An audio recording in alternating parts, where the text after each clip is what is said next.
Welcome to the Arsenal Precinct, where I discuss majority of Arsenal conversations, and sometimes I'll actually decide to talk about other things. I'm here with my special guest, one of the brains I respect his opinion on football and on majority on Arsenal. My guy, Efosa. How are you doing today? I'm doing fine, bro. You? No, I'm all right. I'm grateful you actually responded to my request to come and have this conversation because I actually respect your opinion very well. I think you're very Yeah. articulate, you're very smart, and you're one of the few people I think your opinions actually matter because you have to understand that we live in times that like I said, I'm going to repeat it, the dumbest are actually having the phone, they have the mic, and I'm happy to have you Mm. here. Yeah, So I appreciate it, let's bro. react to this video. Before we react to this video, right? I want to ask your opinion. Mm.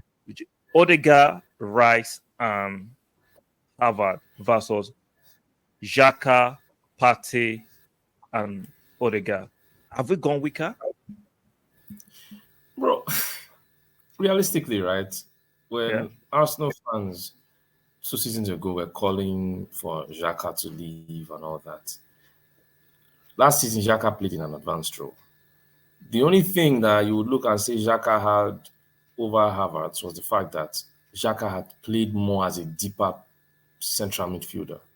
But okay, we can't deny when it comes to playmaking and all that to an extent you have to look at it and say if before Havertz went to Chelsea, we always looked at him as one of the generational talents of talents. playmakers. You understand? So coming into the team, everybody is saying, have we gone weaker? That question I feel is premature because we don't know how the strength of which because we've not seen the ceiling of these guys.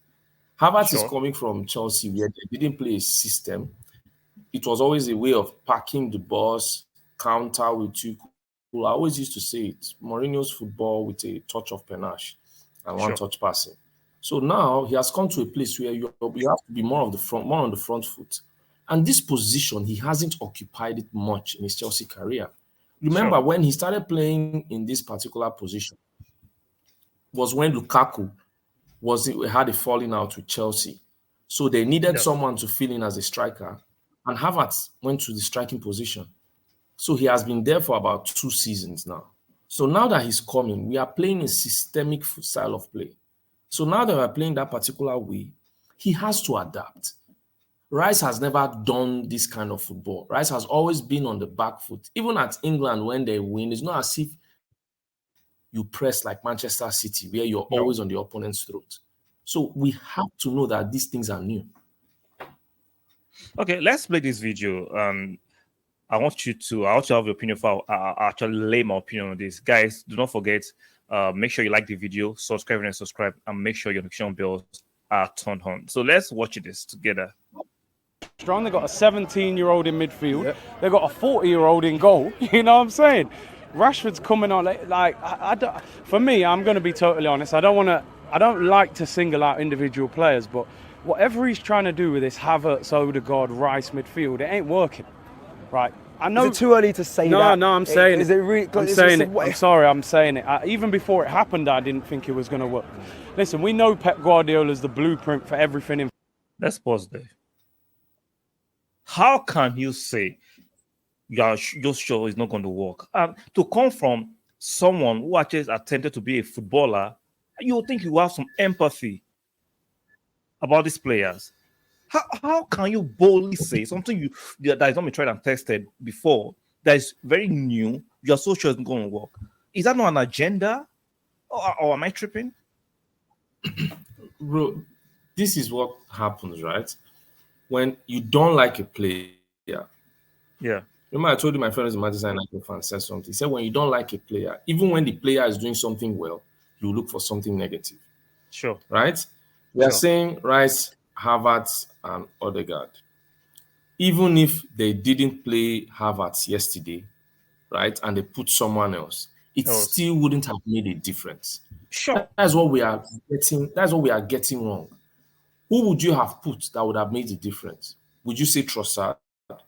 I don't think it would have made much of a difference because the way we play, we need to actually push up.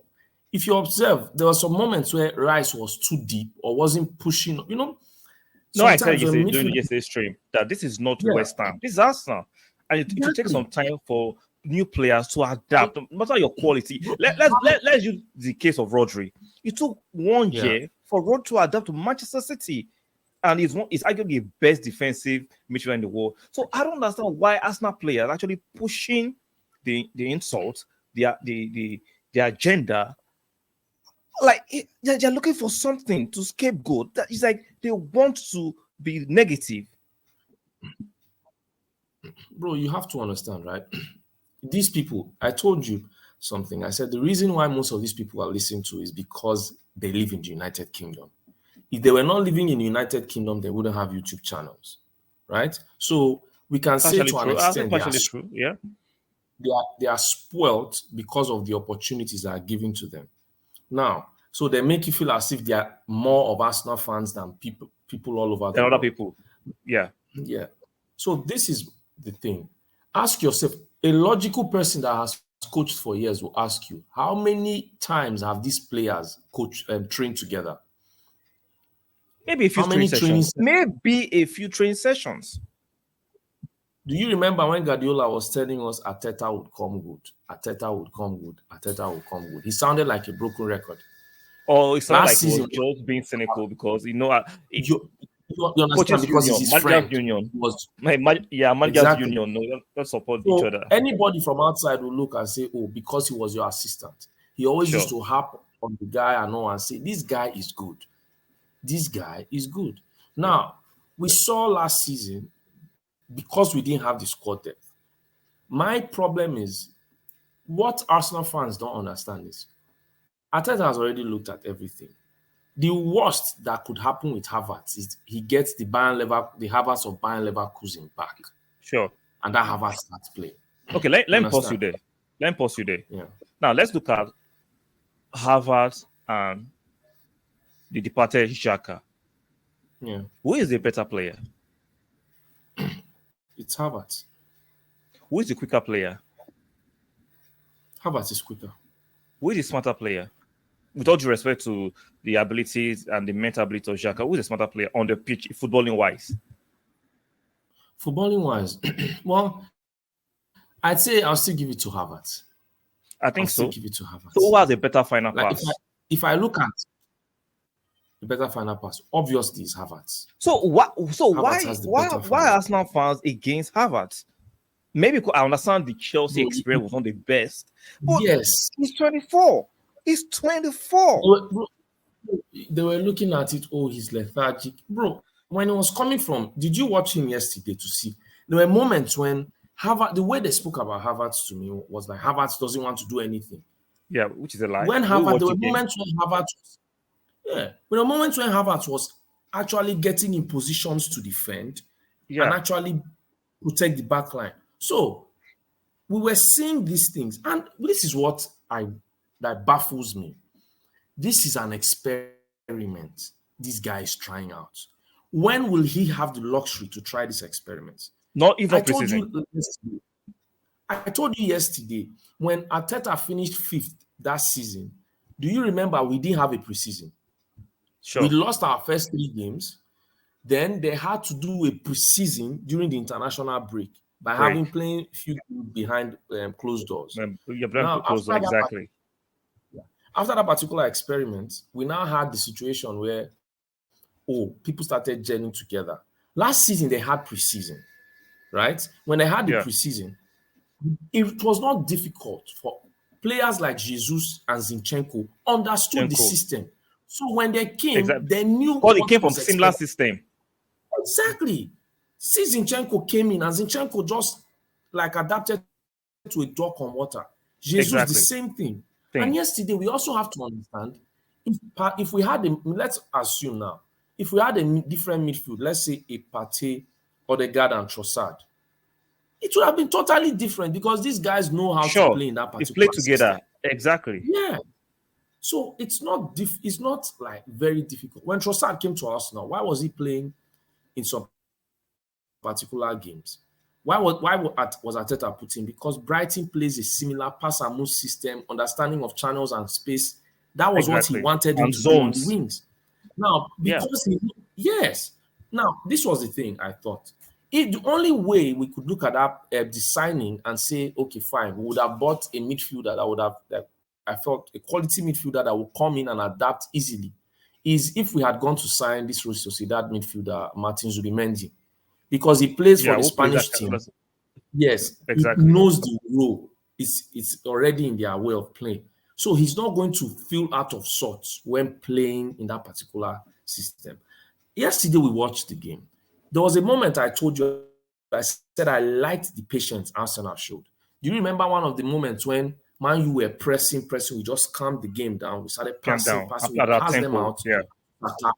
Yes, just played in between their press. Now, the thing is this. Who were the people that orchestrated it? You saw a Havertz, you saw a Rice, you saw another guard, then the ball to Saka. You understand? But the Sure. thing was, I remember when Ten Hag came to Manchester United the first time. When Manchester United players were pressing initially, they were pressing and he would nod his head like this, in the sense, in the It was way of disjointed, very disjointed. these guys don't. Yeah. Yes, they got disjointed press. But after some time, they got much better with the press. These guys will only get better with time. Like I said, Havertz And is the more they play together, right? Yeah. Exactly. So, bro, the more, if look at it, yeah, continue. So now, if we continue to have this kind of outburst, this kind of meltdown about a friendly match, what do you think will happen when we play Barcelona? Do you think Arteta will stick to his guns and play those three midfielders against Barcelona, or think he's going to change it? Because if I was Arteta, I would play the same midfield again. Because we heard the report this morning that the players were made to train after the match because Arteta said the performance was not good enough. So after the match, all of them were made to train, and I like that. No time for mediocrity. Yes, even bro, though this is the thing. Yeah, this is the thing. Everybody has to understand, right? He wasn't happy with the performance. Maybe he felt why he said they should train. If we would have looked and said, your fitness levels and intensity is not high enough. So we have to do some things on the training ground. You understand? Even the players knew that they didn't play well. The thing I liked about the reply, now, even yesterday we said, we can be the bad guy and do all those things. Why I like the way Arteta is training these guys, in the sense where we cannot be depending on excuses to bail ourselves out.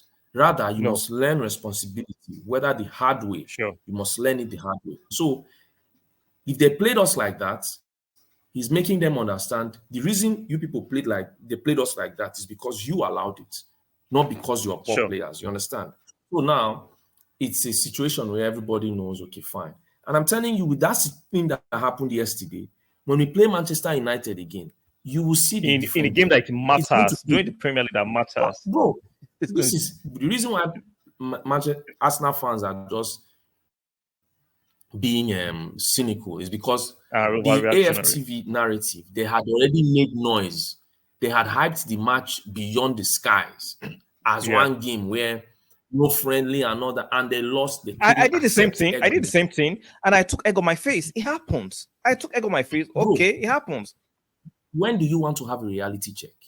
You have a reality check during preseason. During preseason. Yesterday, I don't know, did Manchester City win? I heard Manchester City were losing 2-0 to Yokohama. I don't know if Antlers or whatever they call themselves. So if Man City can concede 2-0 against those guys, you understand that they were losing. If Manchester City can concede 2 goals to those guys, and let's be very realistic, Manchester United were not spectacular yesterday. No, they scored from 2 of our own individual errors, two mistakes, 2 goals, and they didn't rip us apart. And the second goal that Sancho scored was just that he was brilliant in finishing. None of us knew he would finish that well because he had a very good feeling. So it was, if you check the game, it was not spectacular. You understand? And people were complaining. I said, look, are you telling me now, let's have a flip scenario. There was Partey and Zinchenko in the team with Gabriel Jesus. Are you telling me, honestly, we would have lost that match yesterday? We wouldn't have lost. We wouldn't have lost. Because yes, they were playing some balls over the top, but with the way we would have kept the ball more, because that is what Zinchenko helps especially us the do. hold-up play of Jesus. Exactly. Yes. So yesterday I told you, I said there were times where we were on our legs were our foot was on Manchester United's neck. When we could have actually taken our opportunity, but break in play every time, in a sense where Nketiah is always dispossessed of the ball, so there's a counter every single there's no time. rhythm. No. We didn't have no rhythm yesterday. So, yeah, there wasn't rhythm. So it happens. It is meant to happen in preseason. But that's a good thing because now the guys will buckle up and do more. Now, when you look at a player like Rice will also, like, I know Arteta also knows that, okay, fine. Even if you would have looked and said, I don't want to be too harsh on you, but we are going to be fair. This is what you expect at Arsenal. So even Rice coming in, I'm sure he will also, he's a person that wants to win. So he will raise his game. It's preseason. That. Even though I was kind of harsh on Rice yesterday, it was in isolation of that performance. Not that I'm saying Rice is a bomb. See, people like to embellish this thing. Yes. They like to embellish it. Just calm down. No, so in ending, so you are very comfortable with the three midfielders that looks like will be our first choice, right? Bro, we have to try it now. If he wants that first choice midfield, he has to do it now. Because you don't have the luxury of the season. You understand? To try you don't have the luxury of points at stake. This. Yeah, because I'm sure he would even try this particular midfield because we have to play an Emirates Cup. I forgot who we are playing. Okay, I think Monaco. I think Monaco. Yeah, Monaco. We play Monaco at the Emirates. So definitely he has to play. Bro, intensities will change. That thing that played, if we're going, everybody will say, oh, during I was hearing Man U fan, this KG and